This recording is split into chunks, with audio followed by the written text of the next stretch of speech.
जिन लोगों को ये लगता है ना कि उनके इमोशंस उनके लिए बहुत बड़ी प्रॉब्लम है because they are over sensitive, क्योंकि वो चीज़ों को बहुत ज़्यादा फील करते हैं, तो एक बात आपसे कहना चाहूँगी, एक बहुत बड़ा रियलाइजेशन मुझे कल हिट किया एंड उससे ना मुझे इमोशंस की ना इम्पोर्टेंस बहुत डीपली समझ आई and I want to share.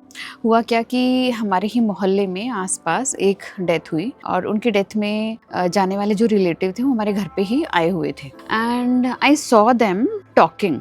और जो भी आपस में बात कर रहे थे ना, they were females and nobody was crying. मतलब डेथ रात को हुई है, आपको सुबह उनके घर जाना है and they are very close to you and nobody is crying. जबकि मैं उस पूरे सिनेरियो को सुनकर ही बहुत ज्यादा दुखी हो गई थी। क्यों दुखी हो गई थी? क्योंकि जिसकी डेथ हुई थी उनके बच्चे की शादी थी और पहला प्रोग्राम उनकी शादी का हो रहा था and that person was dancing madly because he was so happy and dance करते करते उनको हार्ट अटैक आ गया। तो सबसे पहले ये बात ही सुनकर कितनी दुखद है। तो जैसे ही मैंने सुना तो बहुत ज्यादा दुख हुआ कि कहाँ इतनी बड़ी खुशी एक बहुत बड़े गम में बदल गई। But when I saw those women or those people not crying, just logically talking about the thing, I felt so bad, so bad, क्योंकि ये चीज़ फील करने वाली होती है, ये चीज़ डिस्कशन करने वाली नहीं होती। बट ट्रेजेडी क्या हुई, both of them who were talking about that death, both of them suffered from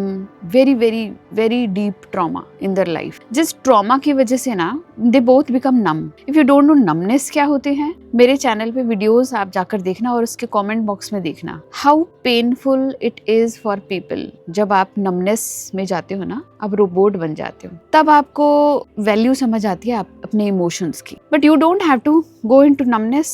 अगर हम पहले ही इस चीज की इंपॉर्टेंस को समझ लें कि हमारे इमोशंस हमारे लिए प्रॉब्लम नहीं है, बल्कि ये तो ऐसा एक गेटवे है जो हमें ये एक्सपीरियंस लेने के लिए ना एक बहुत अच्छा जरिया देता है। नहीं तो वाई वी आर हियर। अगर इमोशंस नहीं है हमारे पास तो हम इस धरती पर क्यों हैं? हमें तो रोबोट बनाकर भेज देते हैं, हमें नॉन लिविंग थिंग बनाकर भेज देते हैं। सो जो चीज़ आपके पास है नहीं ना, शायद आपको उसकी वर्थ पता नहीं है। तो कल ये जब मैंने देखा अपने ही इर्द गिर्द, बहुत बुरा लगा, बहुत मेरा दिल टूटा। So we should be very grateful.